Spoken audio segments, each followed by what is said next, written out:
Hi guys, welcome to my channel. Today I'm going to be showing you two ways in which I start my cross stitching using my thread and needle. There are many different ways in which you can start with a thread, however I'm going to be showing you the two methods I use, which is a loop method and the knot method. Taking the thread, I'm going to find the end and begin to pull out the thread needed.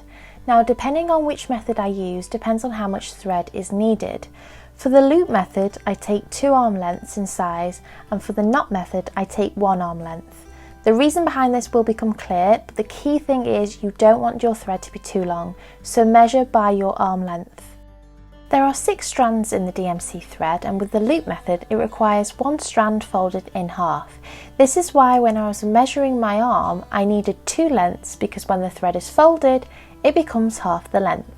So to obtain the 1 strand, section out all the strands and hold the thread in your left hand. Using your right hand, pull out the other strand, keeping some pressure on the thread.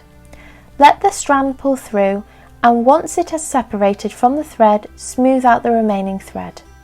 I find this is the best way to keep your threads from knotting up when trying to extract strands from the thread. Now that we have our strand, find the 2 ends and bring them together.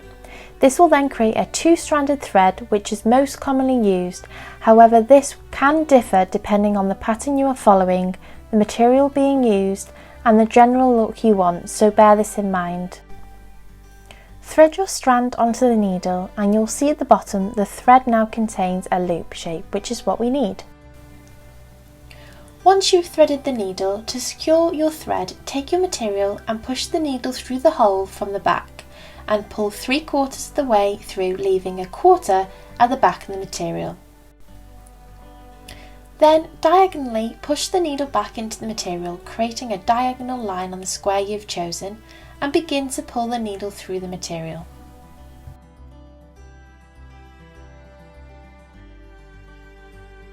You will see the loop at the back starting to become smaller, so before you pull the thread through all the way, put your needle through the loop and then pull the thread through, and this will then secure your thread in place.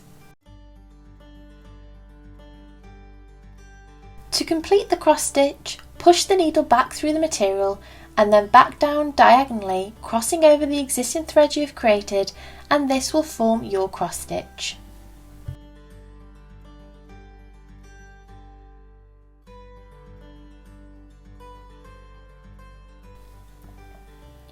As you can see, this method keeps the back of your work neat and tidy, and I find this to be a very simple way to start a new thread.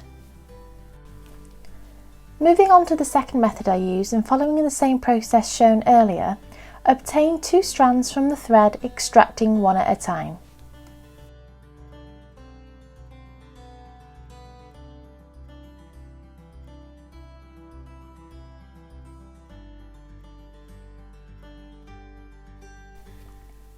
Once you have your 2 strands, bring 2 ends together and form a knot. I tend to find a double knot is needed for the material I use, so I tie a knot twice. To form a knot, wrap the thread around your finger and pull the end through the hole.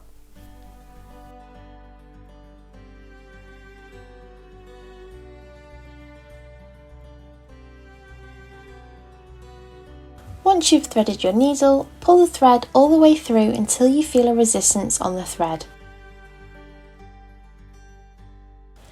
As you can see from the back, the knot stops the thread coming through all the way and is how the thread is secured to the material.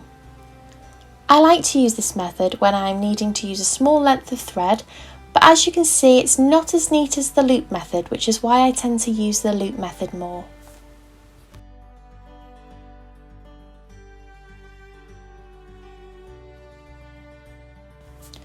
There are lots of methods you can try, and I would advise you to try different ones until you find the one you most prefer, but hopefully this video has been helpful and helps you with your projects. Thank you for watching. Hopefully I will see you in the next one.